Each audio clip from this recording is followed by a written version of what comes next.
በበርካታ ዓለማት ያደጉ ሀገራት በተለይ 24 ሰዓት 7 ቀናት በመስራት ነው። እንግዲህ ኤምኤንም በተለይ በእፎይታ የገበያ ማዕከል በመገኘት የምሽት የንግድ እንቅስቃሴው ምን ይመስላል ሲል ቅኝት ልናደርግ ነው። እስኪ አጠቃላይ በተለይ አዲሱ የደንብ ቁጥር 185/2017 ተግባራዊ ከተደረገ ጀምሮ አጠቃላይ የምሽት የንግድ እንቅስቃሴው ምን ይመስላል የሚለውን እናስቃኛችሁ።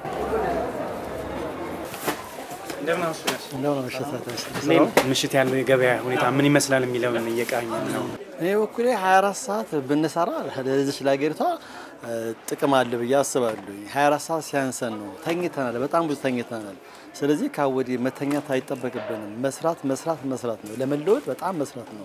እስከ ምሽቱ 3 ሰዓት ተኩል ከሚሰሩ ተቋማት መካከል የፋይናንስ ተቋማት ይገኛሉ። እስቲ እነሱ ጋር ያለው አገልግሎት በምሽት ምን ይመስላል? ሰላም ነው። አገልግሎት ለማግኘት ነበር። እሺ አሁን ላይ ምሽት ላይ እንዴት ነው ያለው አገልግሎት? ወደፊትም ከዚህም በላይ ለመስራት ባንኩ ዝግጁ ነው። ምክንያቱም የመጀመሪያው ከዓላማው የባንኩ ራዕዮች መካከል አንዱ ደንበኛ ማዕከል ያደረገ አገልግሎት መስጠት ስለሆነ ደንበኞች እስካሉ ድረስ ባንኩ አገልግሎት ለመስጠት ዝግጁ ነው። ስለዚህ መንግስትም ወደዚህ ነገር በመምጣቱ እኛን ተከትሏል። ስለዚህ እኛም ደግሞ ወደፊት በዚህ ደረጃ እንቀጥላለን ብለን እናስባለን እና ያው ዛሬም እንደዚሁ አምሽተን ስንሰራን ያገኛችሁን አሁን ደግሞ ቡቲክ ውስጥ እንግባና አጠቃላይ የምሽት የንግድ እንቅስቃሴው ምን ይመስላል ከነጋዴው ጋር ቆይታ እናድርግ። ቅርብ ጊዜ ተግባራዊ የተደረገ ደንብ አለ። ከሱ ጋር ተያይዞ እየለመደ ነው ወይ? ምን ሐሳብ አለ? ጥሩ ነው፣ እየለመደ ነው። አሪፍ ነው። ያው እንቅስቃሴውን ደውጣለው ደህንነቱም ያለውን ነገር ሰውም እየለመደው ነው። ጥሩ ነው። በስራ ባህሪያቸው ምክንያት ቀን ላይ መገበያየት ለማይችሉ ሸማቾች የምሽት ንግድ አማራጭ ሆኖ መቅረብ የቻለና በንግዱ ማህበረሰብም ተቀባይነት ያገኘ መሆኑን የአዲስ ከተማ ክፍለ ከተማ ንግድ ጽሕፈት ቤት ኃላፊ አቶ ይርነቃቸው ግርማ ይናገራሉ።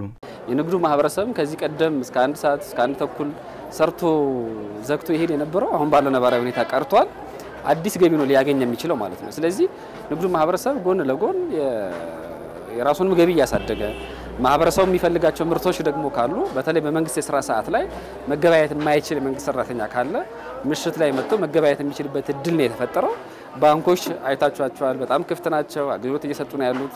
ይሄ ግን ሁሉም ባንክ አካባቢ ላይ ተደራሽ እንዲሆን የማድረግ ስራዎች አጠናክረን ነው የምንቀጥለው። የንግድ ስራዎችና አገልግሎቶችን በምሽት መከወን ሸማቾች በምሽት ግዢ የመፈጸም ልምዳቸው እንዲዳብር ከማድረጉም ሌላ ለነጋዴዎችም አማራጭ ገበያ ነው ሲሉ የአዲስ አበባ ከተማ አስተዳደር ንግድ ቢሮ ኃላፊ ወይዘሮ ሀቢባ ሲራጅ ገልጸዋል።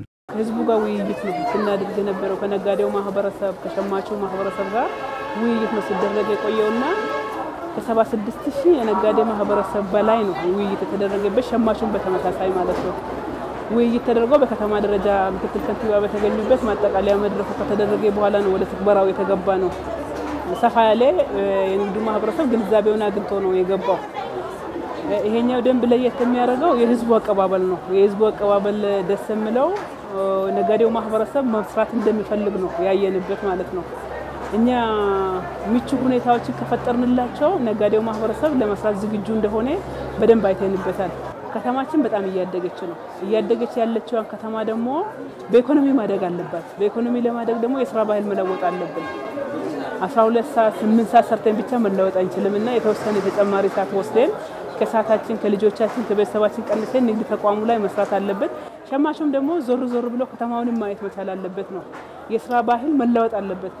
ለመድነው ትንሽ ወጣ ማለት ይፈልጋል ማለት ነው።